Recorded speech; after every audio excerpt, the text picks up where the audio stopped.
Okay, so story time. Here you go. Today's Japan story is back in 2014. Again, my first year in Japan. And it was my very first New Year's and my birthday in Japan. My birthday is December 31st, in case you didn't know that. And let's just say this was probably the most eventful New Year's I've ever had in my entire life.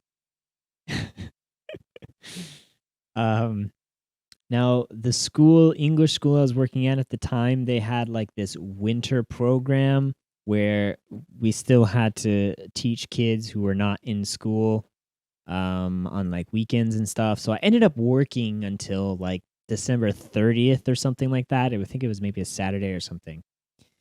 And then so That's of course a poor birthday. after Always getting Christmas and birthday presents that are less together than for anyone else.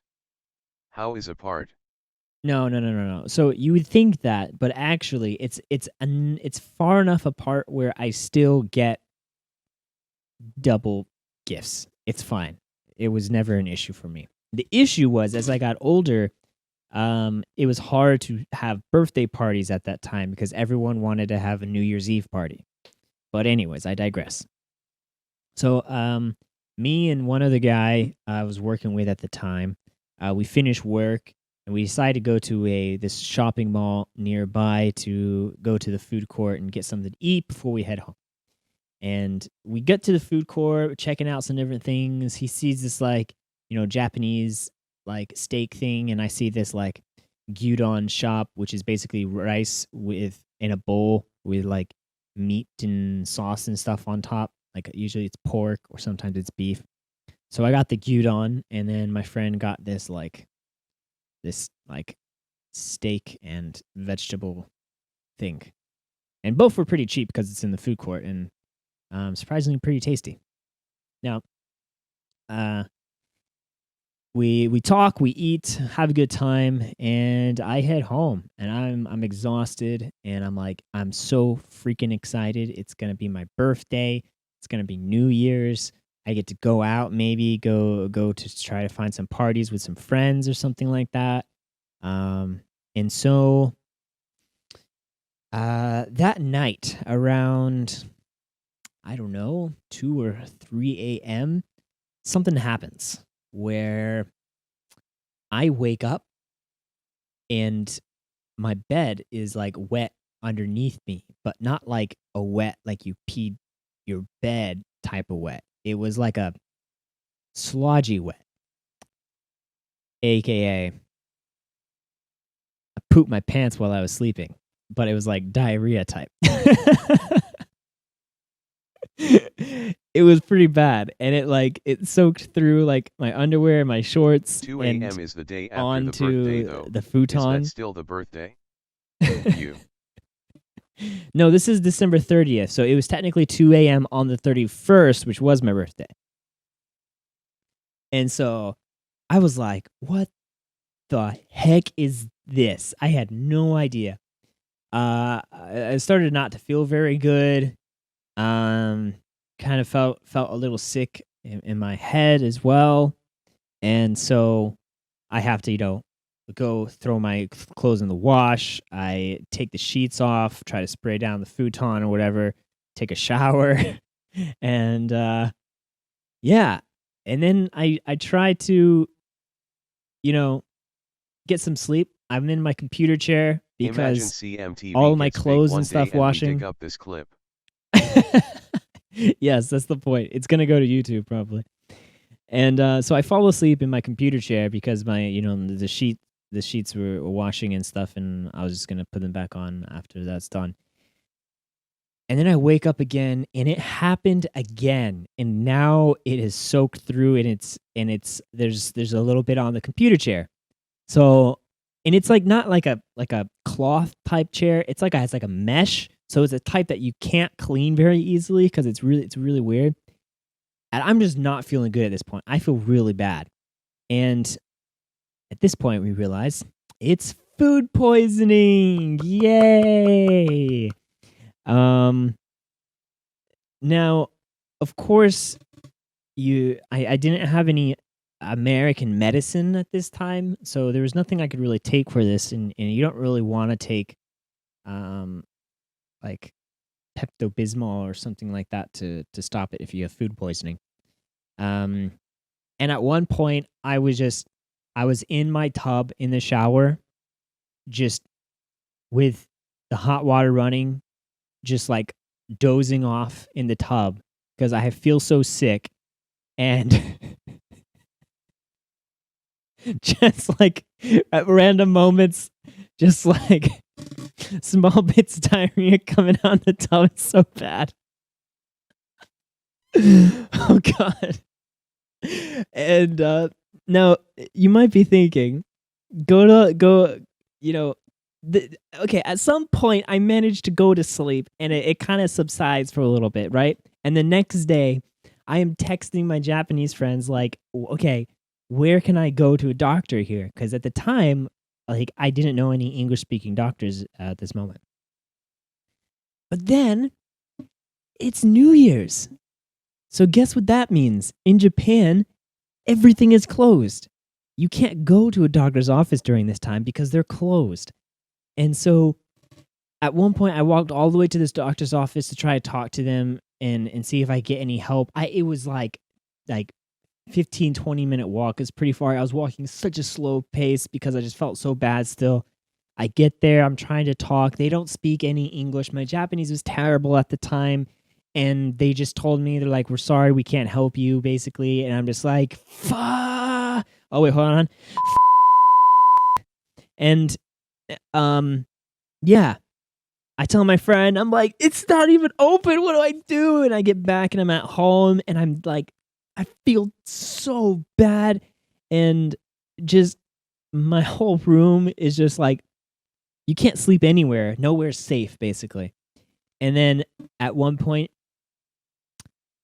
I call 911.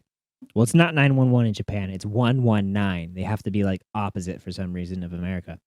So I call the 119 number. My Japanese is so bad, especially on the phone when I can't use hand or gestures to explain anything.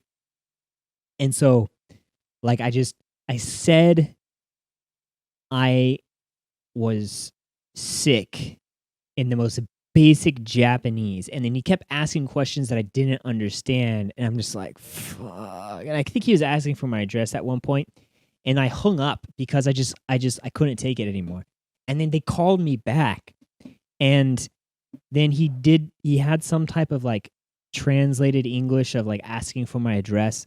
And I managed to read off my address enough to eventually the ambulance came. And in Japan, if you call 119, they don't just send an ambulance.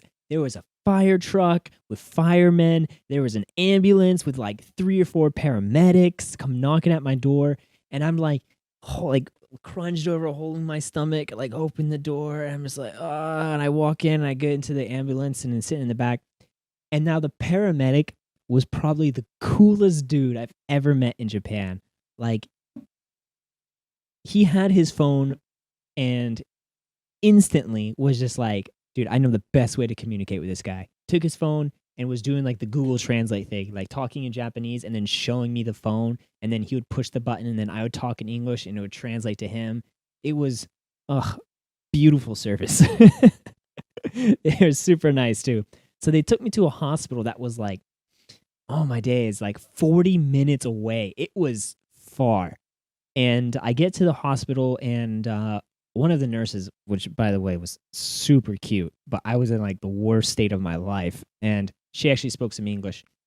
They ended up giving me some medicine. This like, it's like thick. I don't even know how to describe it. It was like a powder, but like a more, like each particle of the powder was like thick and bigger. I don't know if that makes any sense. But anyways, you take the powder and basically it stops you from crapping yourself, and or it slows down the process or whatever. But basically, after this though, I had to go home, And I had to go home by myself.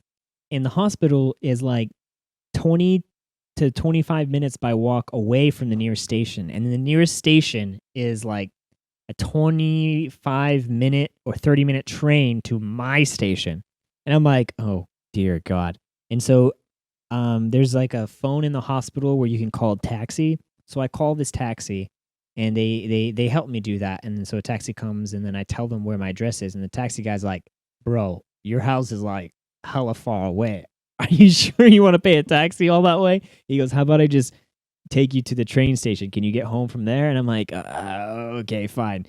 And so he takes me to the nearest train station, and then I had to get on the train. It's like first train in the morning, like 5 or 6 a.m. in the morning, and taking the train back to my station. And then my house was like a 15-minute walk from the station too.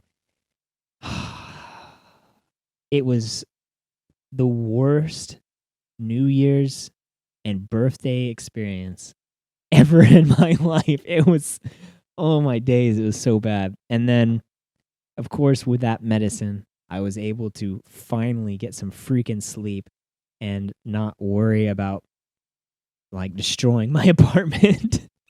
In Germany, your insurance pays for that if you need a taxi home from hospital. Oh, well, I'm gonna one up you. In Japan, you don't have to pay for the ambulance at all. Zero. I don't know how it is in Germany, but ambulances are completely free in Japan. And so Neither? What do you mean? Wait for response from chat. No pay for ambulance. Oh, so you don't have to pay for an ambulance either? Yeah, all I had to pay was for like the medicine that I got in the hospital, which is super cheap, and then the insurance covers the majority of it as well, the national health insurance. So, I mean, yeah, all I had to pay for was the train and the taxi to get home, but no pay for ambulance in Germany too, man. That's what's up. But yeah, that was Well, you would have to pay if you call when you are not ill and want to joke.